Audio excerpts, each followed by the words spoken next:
All right, sir, are you Dustin Drake? Yes, ma'am. And Mr. Drake was previously in court. You entered a plea of guilty to driving while intoxicated, third or more. I've received the pre-sentence report. Has everyone had an opportunity to review that report? We have, and we have no objection. Yes, Your Honor, we reviewed it. And there was no agreement. Mr. Lane, you may proceed. Thank you, Your Honor.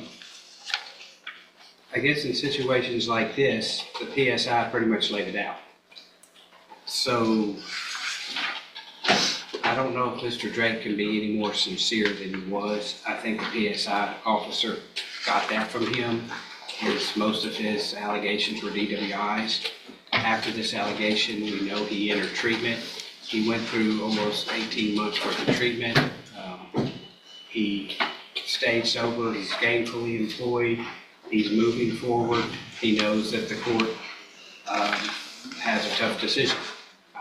I think he said it best in the recommendation where he was. I think he can be successful. His attitude's there. His groundwork is there. His mother's here. The foundation is all there to be successful. Mr.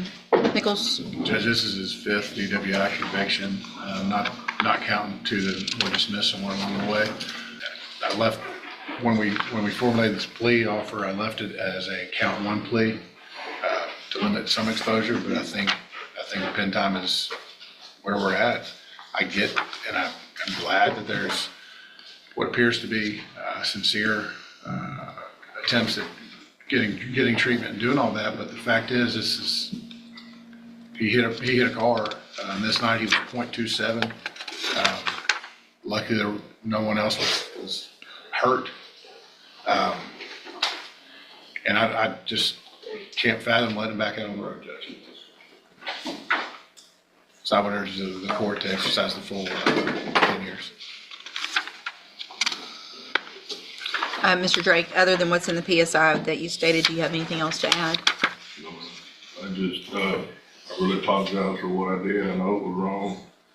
I am an alcoholic, and I do believe I can finish the probation. I'm not gonna sit here and make excuses for my actions because there are none. My record speaks for itself. I'm embarrassed and ashamed. And I appreciate that, and I appreciate you not trying to make excuses. And I appreciate that you've gotten treatment. The time for treatment was before your fifth DWI. I agree. You know, you've had every opportunity since, it looks like, 05, 19, 2021, well, 09, then 10. I guess part of what I'm looking at right now is that there was a short probation from Louisiana some years back, 6 months. But other than that, there's never been, you've just gotten time, correct? Yes, ma'am. Okay, here's what I'm gonna do, Mr. Drake, and I hope you take advantage of what I'm about to do. Just based on several of the factors, the age of some of the history, the fact that you've gone into treatment already, I'm going to give you an opportunity, but you're not going home today. So here's what's going to happen. I'm going to find that you entered your plea of guilty freely and voluntarily, find sufficient evidence to find you guilty, and at this time find you guilty. Sentence you to a term of 10 years in prison, but I'm going to probate that. You'll be on probation for 10 years. I'm ordering that you pay a $2,000 fine, and I'm ordering that you follow all of the rules and conditions of probation.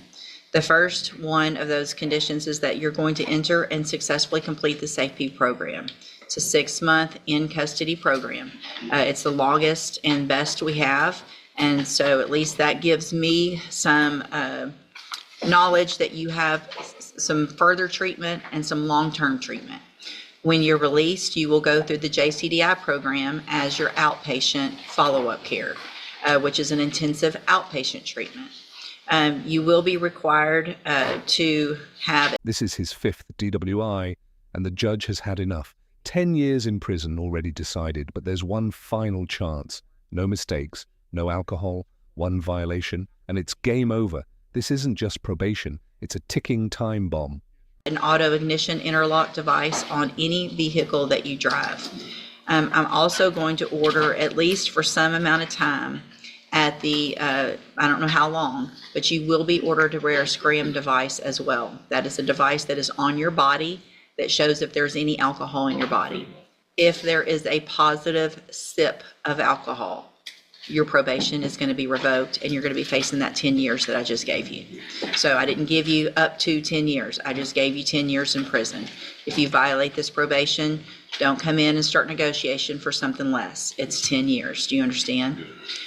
So you'll have the scram, the auto ignition, Safe P, JCDI, and any other conditions that probation deems would be important for you to be successful. So this wasn't an agreement. You do have some rights to appeal. I'm handing you the trial court certification. Well, it shows that y'all waived the right to appeal on this. So That's because we did have an agreement. you did have an to go on agreement. Count one, Your Honor. Correct. So you have waived your right to appeal because the state made that concession that they went forward on count one only. I've also handed you the trial court certification or admonishment that shows that that because of the judgment entered against you, you're ineligible to possess a firearm or ammunition. Possession of a firearm or ammunition could lead to charges against you. Firearm is a legal term. You should read the written admonishment I provided you to see what devices qualify as a firearm.